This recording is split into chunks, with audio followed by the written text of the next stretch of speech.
How's it going, everybody? If you are a business owner, CFO, or somebody within an organization that handles the commercial insurance, then this video is for you.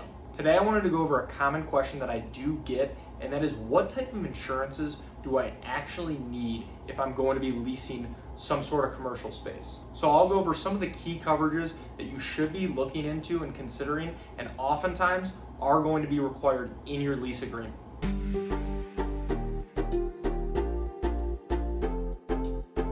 Thank you for stopping by. My name is Brian. I'm an independent insurance agent based here in the state of Michigan, Metro Detroit specifically, and I work with businesses on their commercial insurance programs, as well as helping families and individuals with their personal insurance, their home, their auto insurance as well. My goal with this channel is to pass on a little bit of educational information to you so that you can make more informed decisions around your insurance, and then overall help answer any questions that you might have. So let's get into it, and before we get too far into the video, I do want to invite you to subscribe to the channel, and if you find this video helpful, useful, anything like that, please feel free to like, share, pass it along with anyone else as well. So first, the most common coverage requirement is going to be general liability insurance. And this helps protect your business if somebody gets injured on your premises, or if maybe somebody gets hurt, or there's property damage to somebody else's property because of your business's operations. It is one of the most basic and important coverages when it comes to business insurance, and just about every landlord out there will require that you do have this coverage in place in their lease agreement, and they will typically require you to carry a certain limit. Usually this starts at $1 million, but it can sometimes be more. And on most standard general liability policies, the coverage limits will start at $1 million per occurrence, and then a $2 million aggregate limit for the whole policy period, which typically is a year. And something to be aware of, it is common for landlords to eventually ask for a certificate of insurance, sometimes commonly referred to as a COI, and they will typically be pretty particular to make sure that you do have the proper coverage in place and that it matches exactly what the lease outlines. And it can be common for them to request to be included as an additional insured on your policy. And as I briefly mentioned earlier, if your lease does require that you do carry higher liability coverage limits than what is typically provided on a standard general liability policy, this is where having an umbrella policy could come into play. It's a very cost-effective way to extend liability coverage over your general liability policy, but also others as well. So if you have a commercial auto policy or workers' comp, it extends coverage over those as well. The next type of insurance you'll most likely want to be looking into is commercial property insurance. And this would cover any of the contents inside your space that your business owns. This is usually referred to as business personal property coverage, and would cover things like equipment, inventory, any furniture that you have in your space. Because it is important to remember that your landlord's insurance does not cover any of your own contents. It is your responsibility to have your own coverage for that.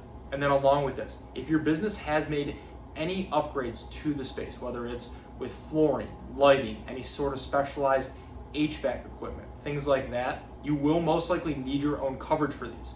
And this is where tenants improvements and betterments coverage would come into play. This can be common for businesses like restaurants that maybe have booths or specialized hoods and equipment that they install in their kitchen. So even though in these cases you don't actually own the building, you would be responsible for insuring these upgrades. And then another property related coverage that you might need to carry that actually could be required in your lease agreement is plate glass or signage coverage. Sometimes these might be referred to as different names, but it can be common for these to be, again, required in lease agreements. And sometimes you would need to have a specific endorsement on a property policy to provide coverage for these items. So it is definitely important to make sure you review your lease to see if you do need this particular coverage in place.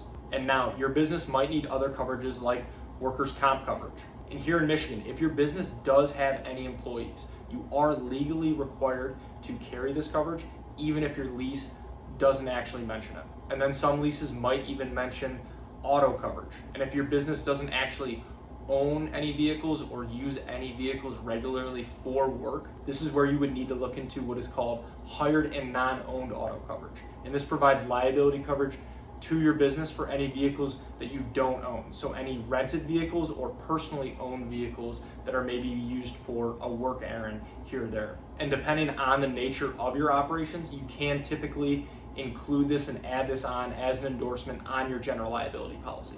And then one last coverage that I do want to mention that is not typically required through a lease agreement, but definitely worth looking at depending on your business operation, is going to be business income coverage. And this can help replace any potential lost income that your business might have if you have to shut down due to a covered claim. This could be something like maybe a fire, where your business has to shut down for a period of time and loses out on income.